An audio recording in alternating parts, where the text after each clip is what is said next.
Hey guys, so this is my KingOLawn Model 201 lawn edger with a 2 horsepower Briggs. The date code on the motor is 1965, and that is the original decal that came with it. I didn't want to touch the shroud because it was in really nice shape, and so this is how it has sat for, I don't know, a year and a half. Went through it all, repainted it, had the decals made for it, had to buy new tires for it. I couldn't get the old tires anymore, and when it came to it, the shaft that runs the blade, I was gonna machine a new one, but the shaft is metric and the threads are standard, and I just got burned out on it, so it just sat in my toolbox at work. And anyway, here's the old one. We're just gonna use the old one. I cleaned up the threads with a thread file, so that's the best they're going to be, which is just fine for our purpose. You can see where the bearings were on. Bearings are still in nice shape. I've just got to re-oil them, or re-grease them, I should say. They're still pretty nice. So I located all my little knick-knack parts for this thing, and we're going to put it together here. So I'm going to put the blade assembly together, and then we're going to figure out how this handle attachment works, because before it would scrape on this housing, this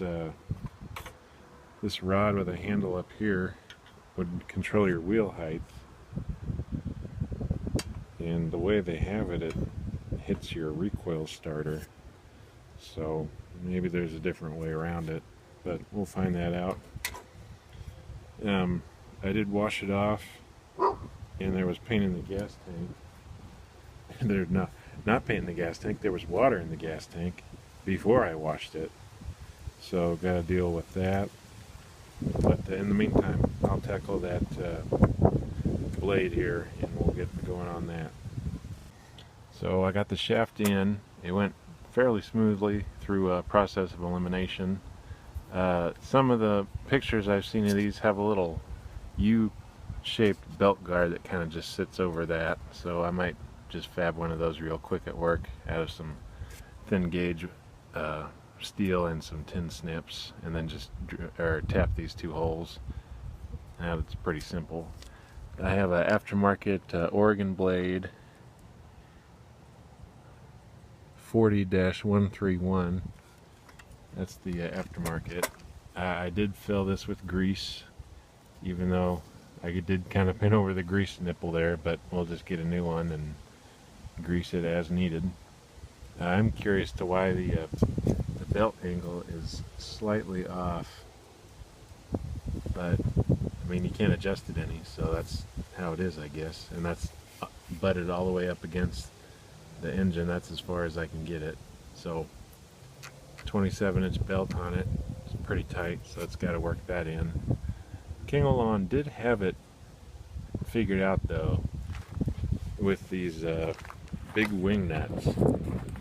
And to adjust it, you just undo the wing nut and pivot the shaft, or pivot the blade however you want it. So, I mean, that's a pretty fast changeover, because some of them, you know, they have a little lever, but that's pretty slick how they did that. In the meantime, I've been trying to figure out this handle assembly, and it fits up here. I don't have the correct bolt. Whoever had this last didn't use the correct bolts. There was no shoulder bolt in that hole there, so it can't support it properly. So I need to run to the store and get that. And then the one up here that controls the heights of the wheels is wrong too, so I need to get 2 little shoulder bolts tomorrow. And then maybe I'll do a little edging video of this whole thing. And then maybe install the decals too. paid for that have been sitting in an envelope for who knows how long. So in the meantime, guys, we're almost to 100 subscribers. We're at 99 when I checked last. So thank you all for subscribing, and I'll just keep making these videos if you keep on watching, I suppose. And until tomorrow, hope you guys had a good week. I'm glad it's the weekend, so happy weekend. Get out there and do stuff while the weather's nice. But anyways, enough rambling. We'll see you guys next time. See ya.